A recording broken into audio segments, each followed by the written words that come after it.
Passando a bola para você, Luca, trazendo as últimas informações, como é que foi essa sua chegada aí à Romênia, assim que você saiu da Eslováquia? Qual foi a sua rota? Como é que você chegou por aí? Se foi via aéreo, se foi por trem? Se você, nesse trajeto, acompanhou a chegada e o recebimento de algum refugiado, de pessoas que deixaram a Ucrânia? Aliás, a Romênia é um centro que vem recebendo muita gente, né?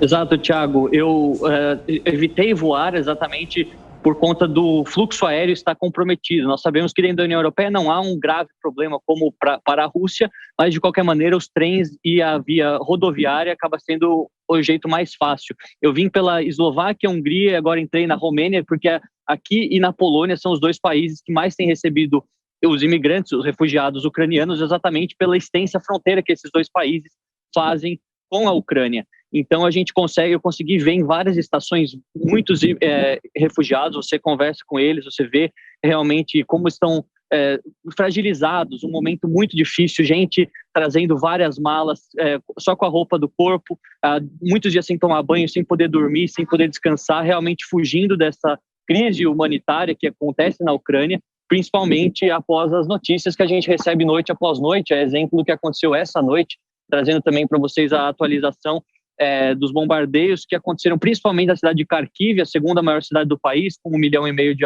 habitantes, e também em cidades no sul do país, na região do Mar Negro, onde temos Kherson, Odessa, também novos bombardeios. Kiev, houve uma certa tranquilidade, na medida do possível, obviamente, não se escutou tantos bombardeios como antes, talvez em virtude do encontro que fizeram ontem os chefes de Estado da Rússia e da Ucrânia, algum acordo aí que não foi divulgado para a imprensa, e lembrando também que eles vão se encontrar novamente em breve também para tentar chegar a um acordo, chegar exatamente a um cessar-fogo, já que ontem oficialmente nada foi decidido.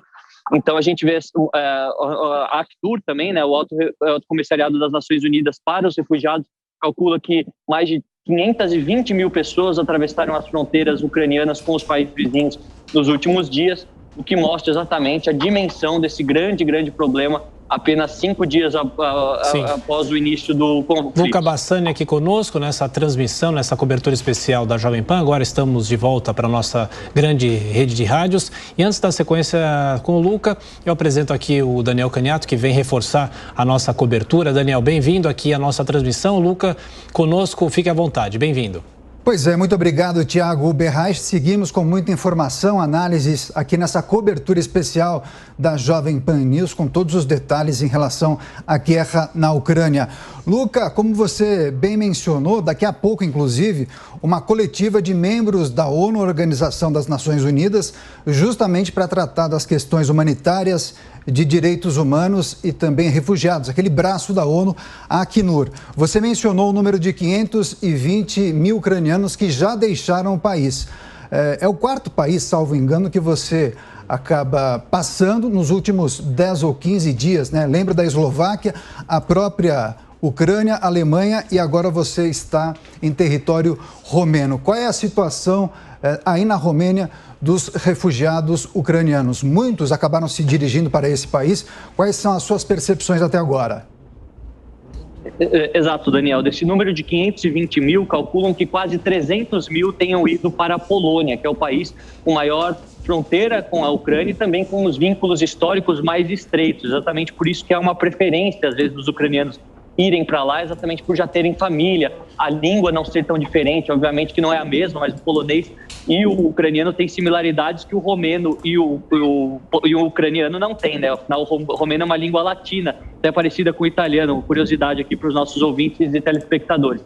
Mas aqui calculam que mais ou menos 80 mil pessoas, quase 100 mil, vieram para a Romênia, o que é bastante, considerando o tamanho do país. Todas elas sendo recebidas em vários pontos da fronteira, como eu disse, várias iniciativas por parte da sociedade civil têm sido organizadas para que quando esses refugiados cheguem já tenha água, comida, roupas, eventualmente também colchões, algum tipo de acomodação. Eles são direcionados para que possam descansar, porque a guerra não é só uma questão física, uma questão de ganho territorial, mas também um problema psicológico, né, que isso causa nas pessoas o medo, essa intensa preocupação de ser bombardeado ou não conseguir dormir, isso tudo afeta muito na vida das pessoas e eles têm sido bem recebidos, obviamente, com o apoio da União Europeia.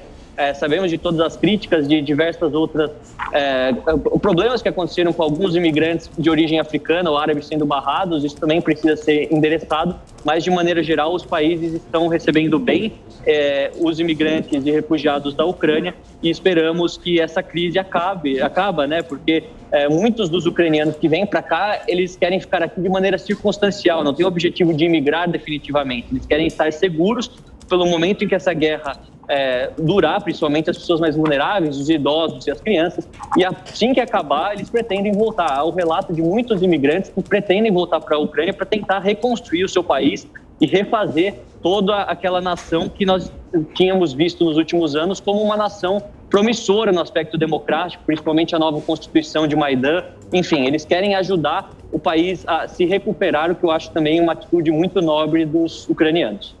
Ô Lucas, só mais uma questão. A gente, nos últimos dias, viu o relato de alguns brasileiros dizendo que esses brasileiros não estavam conseguindo entrar na Romênia. A Romênia está de portas abertas, está de fronteiras abertas. Como que vem funcionando esse recebimento de refugiados aí na Romênia? Olha, Tiago, cada país tem uma política diferente de como aceitar os seus refugiados e quem eles deixam entrar ou não. Eu sei que a Polônia, ela tirou qualquer tipo de necessidade de visto, qualquer tipo de necessidade de comprovação que você não está com Covid nesse momento e deixou quase todo mundo passar. A Romênia, ela tem uma situação um pouco extraordinária, um pouco diferente, porque aqui nós não temos a zona de Schengen. Para quem não conhece, a zona de Schengen é essa zona de livre circulação dentro da Europa. Não basta ser União Europeia, você tem que estar fazendo parte do acordo de Schengen para que seus cidadãos possam transitar de maneira livre. E a Romênia não faz parte, exatamente por isso que os passaportes são controlados. Até o meu passaporte foi controlado, mesmo eu sendo cidadão europeu da zona de Schengen. Então, você vê que aqui é uma situação totalmente diferente. E os ucranianos, por não serem União Europeia, obviamente são controlados. Os brasileiros que vivem na Ucrânia, muitos deles têm a documentação para ficar na Ucrânia, trabalhar na Ucrânia, estudar na Ucrânia, mas não se aplica à União Europeia. Então, quando há essa necessidade de se cruzar a fronteira, os oficiais de fronteira, as pessoas que fazem o controle acabam barrando, né? Obviamente que nesse momento de crise humanitária deveriam mudar essa política e ser muito mais solidários. Mas foi um problema que aconteceu no início, afinal tudo isso aconteceu muito rápido, a gente está aqui noticiando 24 horas, essa crise iniciou da madrugada de quarta para quinta, hoje estamos na terça da outra semana apenas, então essas mudanças na política fronteiriça têm acontecido e, pelo que eu saiba, desde ontem, todos estão sendo liberados também na Romênia, porque tenho grandes amigos aqui, converso com as pessoas aqui, você vê que mudou a política recentemente. Então, acredito que nos próximos dias não haverá mais problema quanto a isso. A Romênia também abriu as suas portas, apesar também das dificuldades que o país encontra do aspecto econômico, esse momento é de relevar tudo isso e tentar ser o mais solidário possível. Agora, Luca, tem uma outra questão também que veio à tona nesta segunda-feira, porque parece que africanos estão sendo impedidos de deixar a Ucrânia. Quem fez esse alerta foi justamente a União Africana, que é uma organização que reúne aí dezenas de países do continente africano. Eu queria que você nos trouxesse se já há informações dessa dificuldade para sair da Ucrânia e também dificuldade em entrar nos países que fazem fronteira com o território ucraniano. Muito provavelmente a ONU também deve se posicionar em relação a essa dificuldade, né? Exatamente. Nós, apesar dos gestos louváveis do povo polonês e do povo romeno nessa crise perante aos refugiados chegando, há também casos de grande racismo nesses países. Nós não podemos dizer que não há, porque há.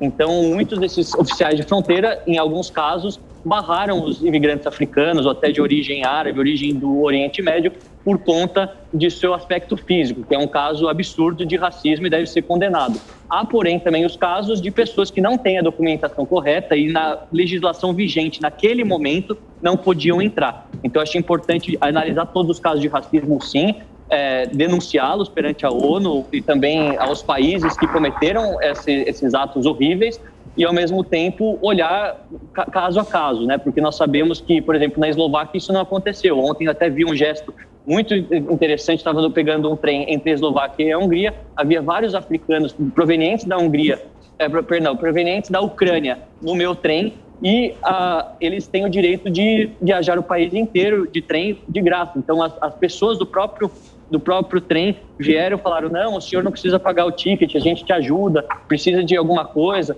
ou sendo bastante solistas. Isso são exemplos pontuais. Eu tenho certeza que a maioria das pessoas ela tem uma boa receptividade quanto a isso que está acontecendo, né? Nesse momento não podemos diferenciar quem é da Ucrânia, quem é africano, quem é latino-americano, quem é do Oriente Médio. É uma crise humanitária que atinge a todos e todos têm o direito à vida igual. E eu acho correto os países africanos, a União Africana tem que endereçar realmente as autoridades responsáveis e pedir esclarecimentos, porque não pode isso acontecer. Muito errado. Ô, Luca, e só para fechar com você, o nosso comentarista Diogo Schelp tem uma pergunta. Diogo?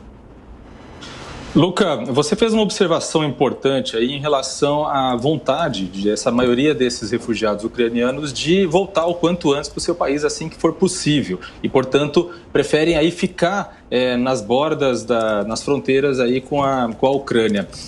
Mas conforme o conflito vai se estendendo, a tendência é de dificuldade de sobrevivência, de subsistência para essas pessoas, né? Dificuldades financeiras, a impossibilidade de trabalhar estando confinados ou restritos a uma região de fronteira.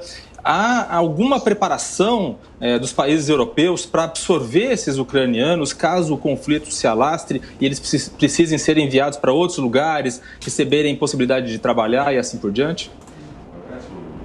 Bom, Diogo, eu acredito que até o exato momento a União Europeia está trabalhando com o modus operandi de que essa guerra não vai durar muito tempo, até pela questão dos danos humanos, né? De todas as perdas humanas que isso pode representar caso esse conflito se transforme em semanas, meses, mas ninguém sabe exatamente quanto tempo vai durar. Eu acredito que sim, eles devem já ter um plano caso precisem relocar esses imigrantes para outras partes, e também eu acredito que a absorção ou a integração dos ucranianos, ela já se mostra praticamente feita na cabeça da União Europeia à medida que a própria presidente da Comissão Europeia, Ursula von der Leyen, faz um apelo perante os outros países para aceitar a Ucrânia como um membro pleno do bloco. Então, isso mostra que, eventualmente, a Europa está preparada para tê-los na mesma organização, tê-los também trabalhando aqui, estudando, vivendo, como os demais outros países que também entraram no bloco por outras circunstâncias. Sabemos, né? Nenhum deles entrou por conta da guerra ou pelo medo da Rússia, digamos assim. Mas eu acho que isso vai depender muito de quanto a guerra vai durar, porque se ela durar, digamos, mais alguns dias, no máximo mais 1, 2 semanas, é uma coisa. Agora, se ela durar vários meses, ou se um governo fantoche for instalado na Ucrânia por parte da Rússia e os ucranianos não quererem voltar lá, ou se transformar em um conflito de guerra civil, que pode acontecer também, caso tenha duas partes inimigas no controle do país, ao final da briga internacional entre Rússia e Ucrânia, aí sim pode haver complicações no aspecto migratório. Mas eu acredito que não será um problema, porque os ucranianos também, de certa forma, compartilham vários valores da União Europeia que facilita na sua integração, comparando com outros imigrantes que vêm de outras culturas, o que dificulta bastante. Os ucranianos, de certa forma, principalmente depois de Maidan 2014, já se integraram no aspecto das liberdades, no aspecto econômico, até no aspecto cultural. Eles fazem parte, obviamente, da Europa, e eu acredito que seria mais fácil.